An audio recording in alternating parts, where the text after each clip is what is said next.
Those being said and done, now, if you want protuberances on your orb, it's time to put those in place. And I have here 5 protuberances. 6 protuberances. And they are virtually the same story. You're trying to find spots on your orb that kind of interlock with how and where you want your protuberance. You add hot glue to the protuberance spot that's going to connect with your orb. Then you're going to stick it on and let it cool. Bear in mind, this may cause trouble with the object you're resting your orb on. So just beware. But it is the exact same process. Let me see if I can do a good one for a demo here that won't completely stink. Let's do it off the top. I will try to find a spot that I think interlocks with it tolerably well. There we go. Hot glue the spot on your protuberance that's going to connect with the orb. And mash that into the connecting spot. And give that glue enough time to cool down. And lock it in place.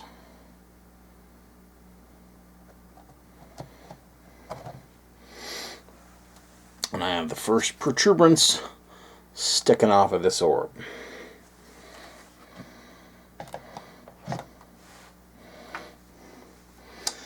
If you find that you have a protuberance that does not want to match up or lock in with any spot and it's driving you to distraction, feel free to take a good pair of scissors out and start snipping away bits of that cotton, especially around odd edges. Like this one came to a point that was just huge.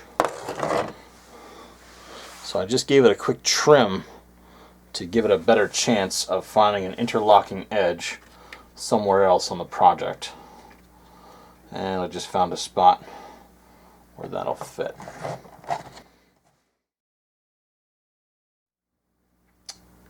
And again, protuberances are entirely optional.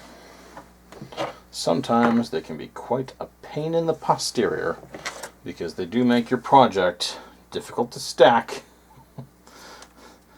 and not play nicely with trick-or-treaters' eyes who are walking near them. So use protrusions responsibly.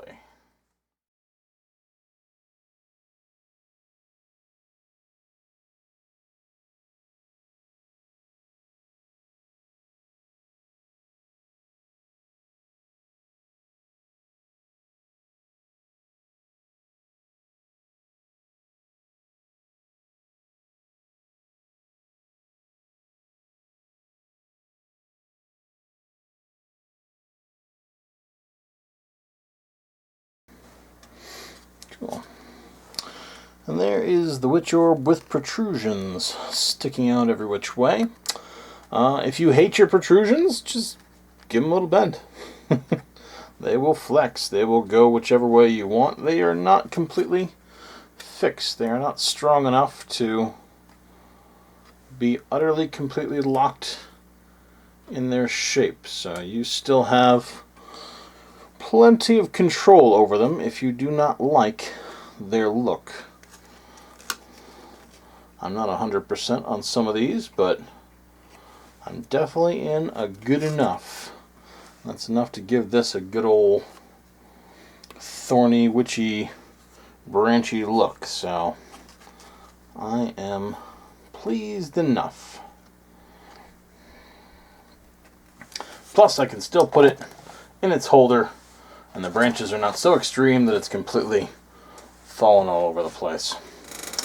At this point though, now we've got a whole bunch of stuff which may or may not blend into the orb proper, and likely as not, we've got some hot glue on there that will not take up stain very well. I'm also not fully convinced that the hot glue alone will handle extreme weights. If you have this outside, the hot glue alone will probably hit some UV, start to break down. A couple of years from now, you're going to find that these little protuberances are going to start to break off. So I take another step, and I'm going to take a little bit more cotton with some goobers, and I am going to really unify this design. I'm going to have my kind of case and point piece be this one right here. This is hot glued in place, but I'm not hugely thrilled about it. This connection is okay.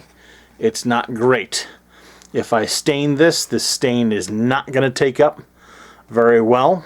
UV rays will hit that. This glue will break down.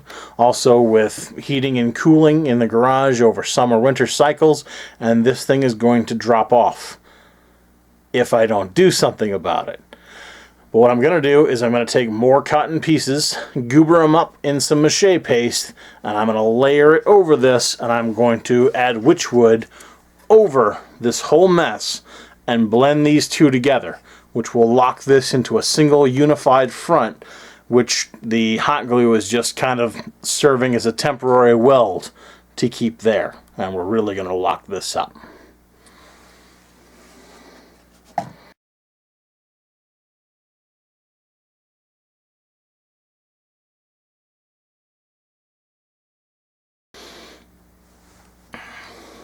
This is the exact same method used on the Wytch bottle to just add strips of moistened, mache moistened cotton over this stuff to make it look more Wytchwoody and rooty.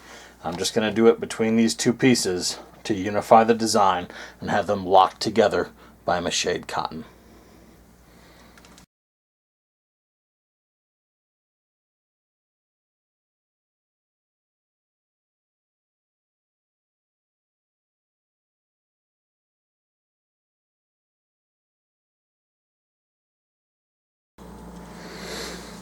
Okay, let's make sure this is in the middle of the camera.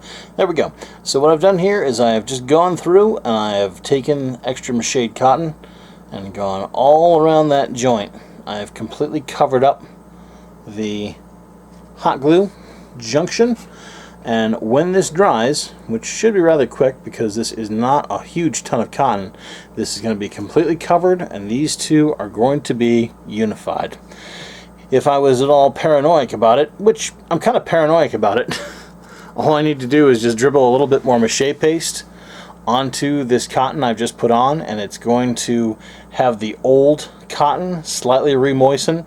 Bonds are going to form between them, and this whole new protuberance here is going to just become a part of the pre-existing Wytch Orb. I'm going to proceed to repeat this procedure with every one of the bits I have just done, including the bits where this is all unified with the loops on the top. And I'll show you the end results once that's all set.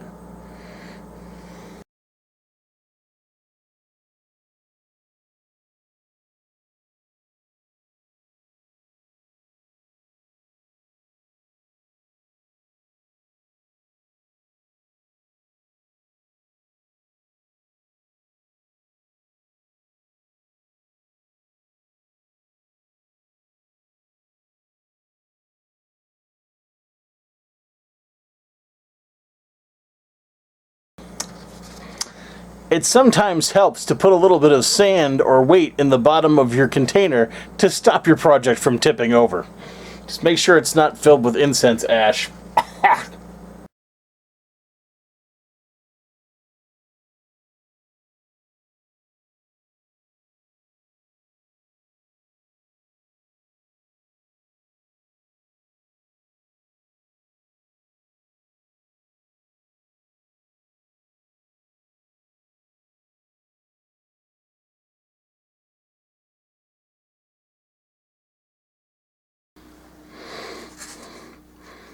Here are those other elements incorporated into the design a little bit more with just some extra cotton covering them over. No visible hot glue, Hot glue can't soak up UV, and even if it heat expands and contracts over future years, winters and whatnot, it'll still remain a part of the design. Let's see here.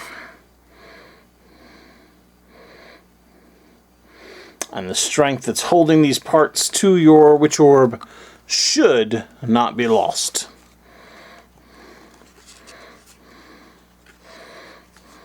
With luck.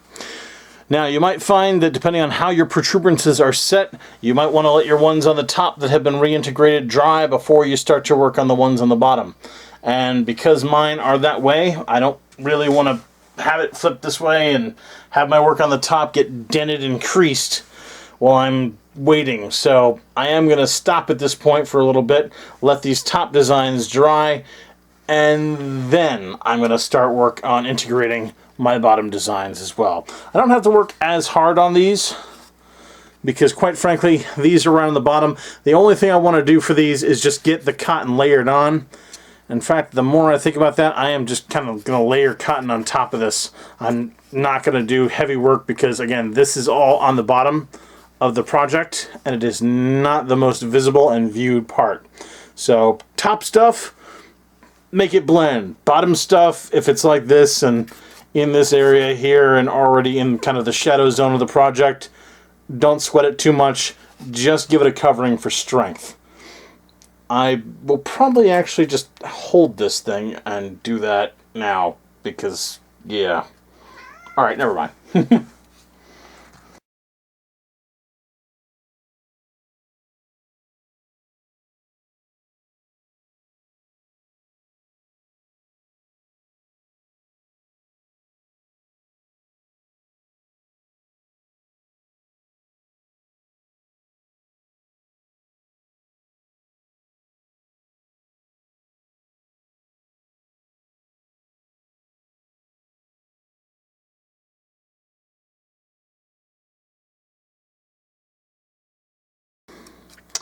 There is these incorporated more or less into the design, but again, they just need enough of a covering so that we've got that hot glue covered up and carried away.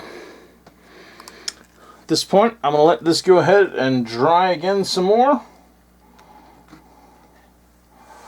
and then start the final phases of stain. Stain's amazing. I love doing the staining phase. It really brings it to life. And then some urethane. And then we'll add the polyfoam, light source, string it up. All the protuberances on the orb are well and attached now. Everything's dry, everything's set. Everything that hides the protuberances in there is dried and locked into place. I don't need to worry about them coming out anymore, and now it is my favorite time, the time to bring out the evil with some wood stain. You got lots of options with wood stain.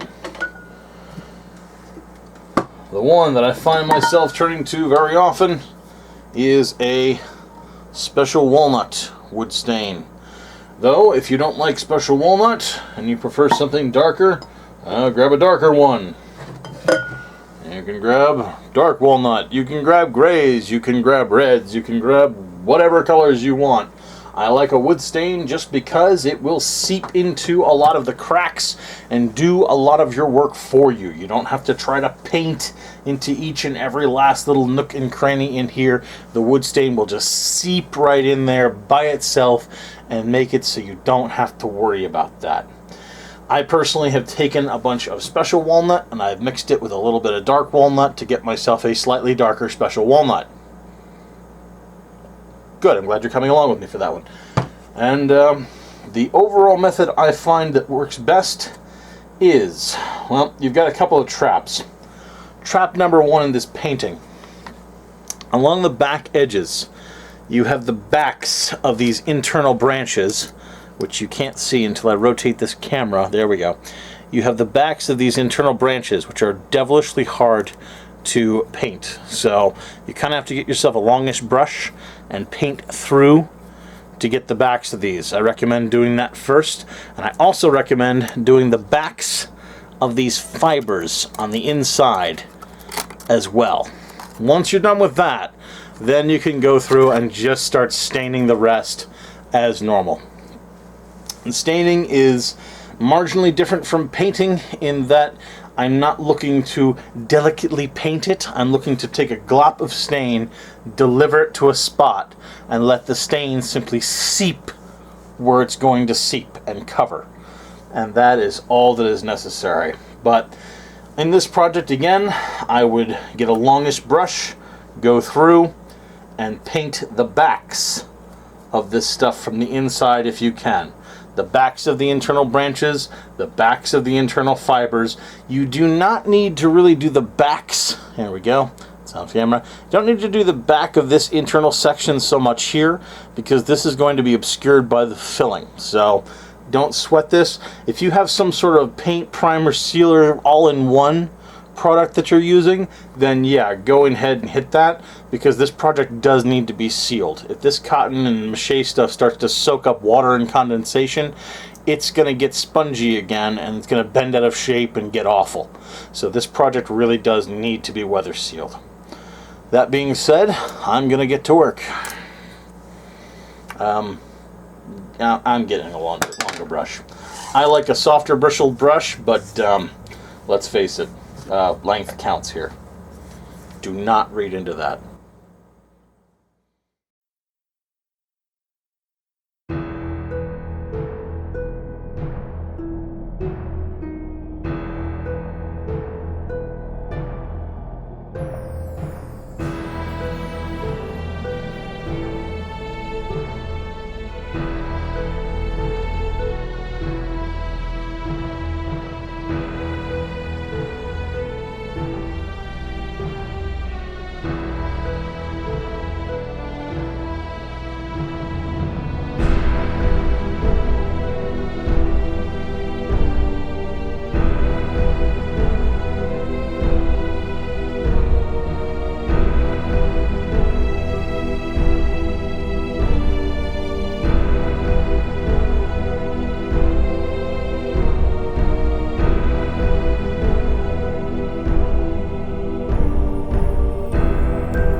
At this point, I've just gone through and done the inside, not the top, just all the inside around the edges and the backs of the internal branches.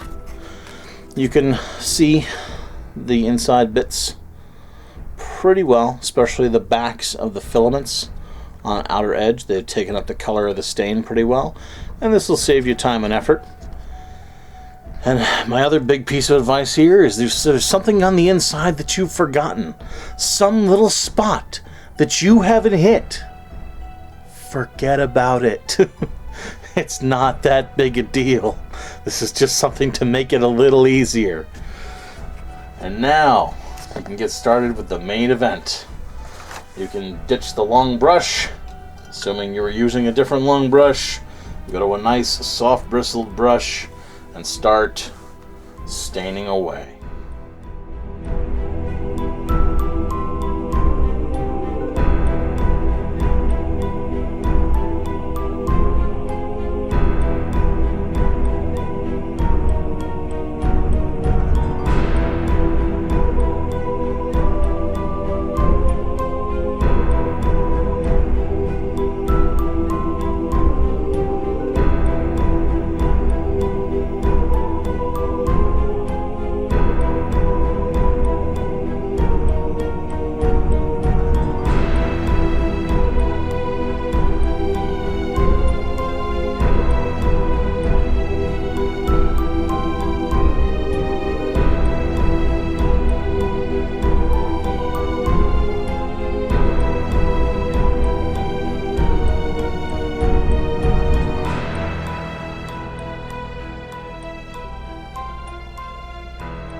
My orb is all set and I think done. But remember, when you do your orb, this thing is absolutely full of nooks and crannies if you have done it like mine.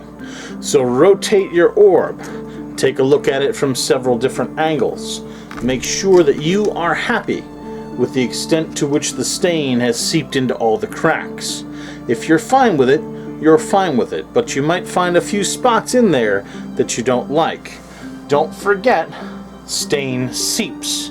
So if you're having trouble reaching a spot, you can always deliver some stain, adjust your project, and let the stain seep in a direction by gravity that you can adjust just by adjusting the tilt of your project.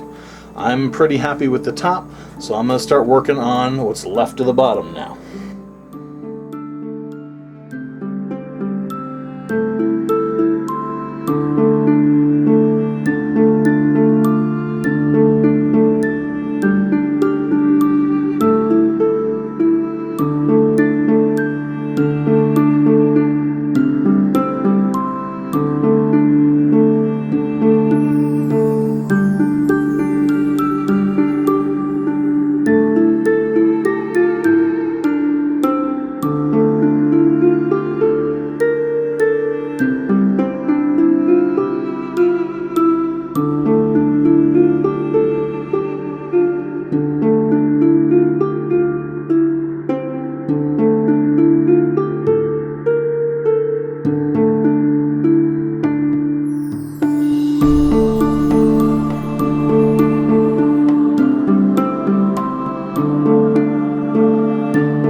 Okay, we now have one stained Wytch Orb, just awaiting to be sealed, filled, possibly draped, depending on how you go. I want to put the drape on because I need to really actually do that to one of these, and then lit.